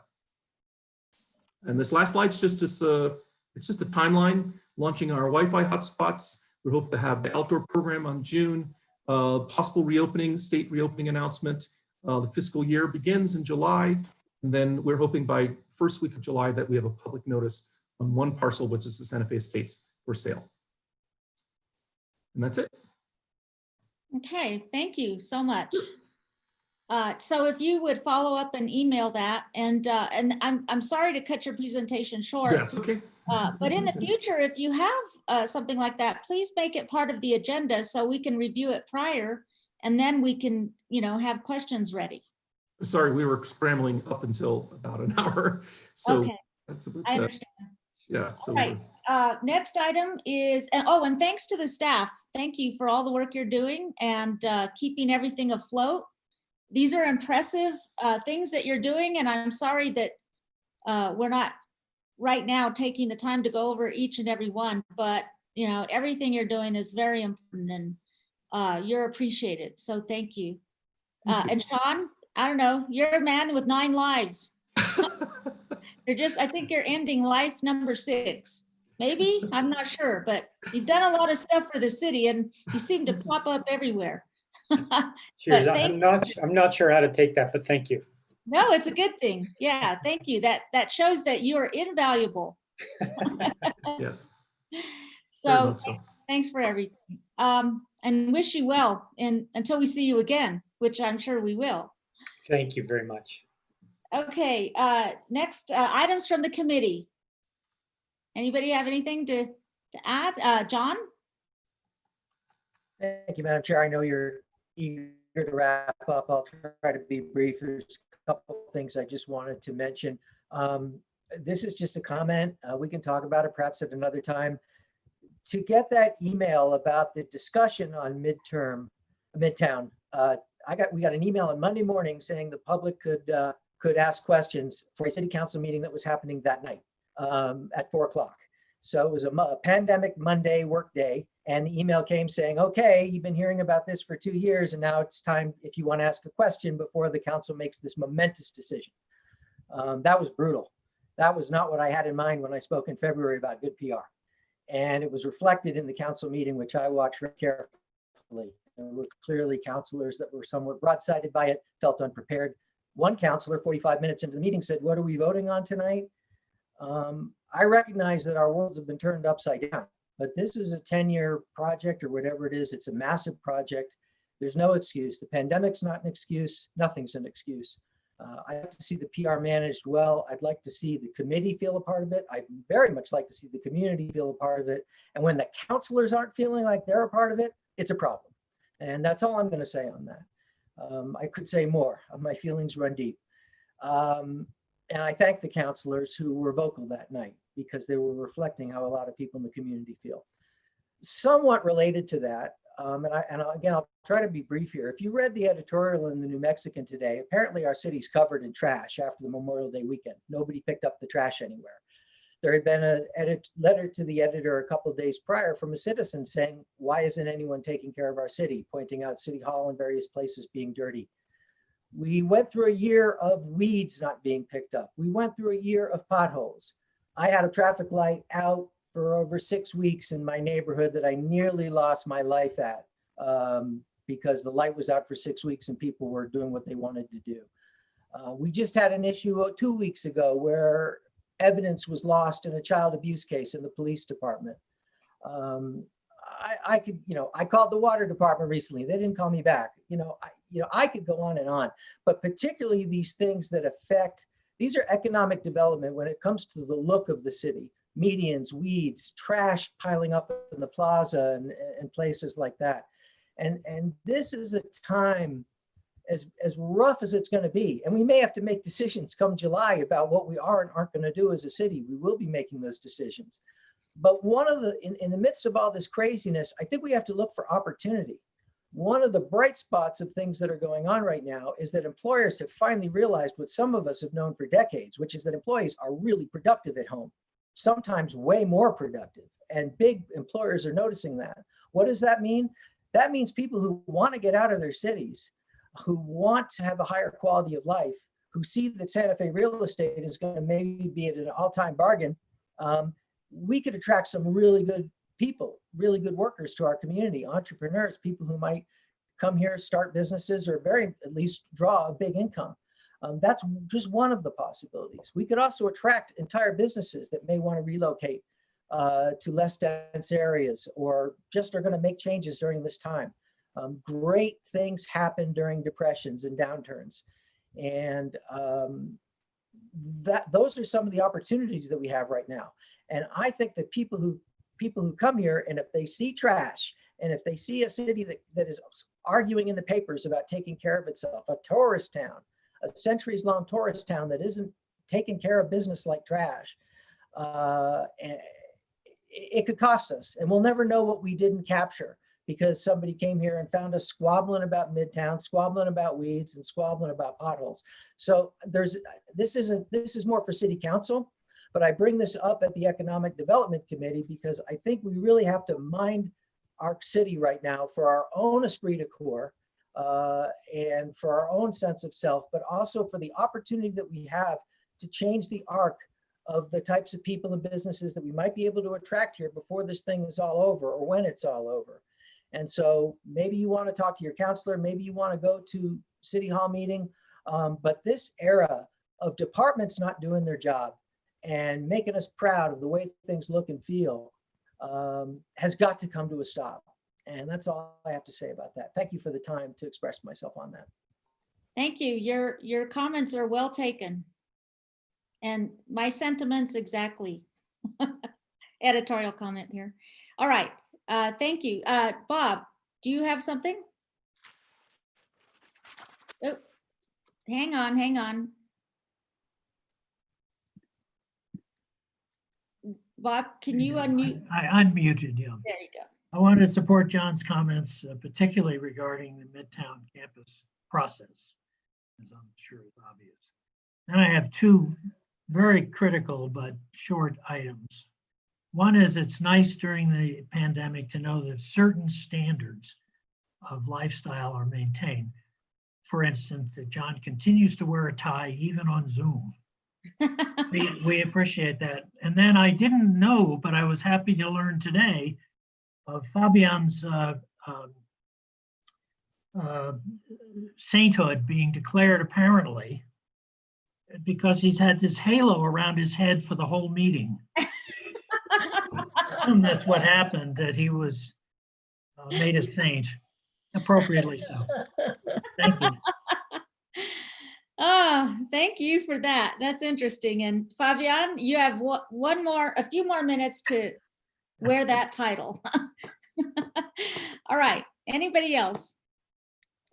Okay, items from the chair. I don't have anything. I think I just want to say again, it's good to see all of you, and it's very good to have you all engaged, and so shows you're paying attention. And I think that's one of the hurdles, is to make sure that we have committee members and staff who are paying attention and getting things done. And we all have the same goal, to improve Santa Fe and make it a better place to live and more economically viable for everyone who lives here. So thank you for your participation. Items from the public. Fabian, did we get any items from the public?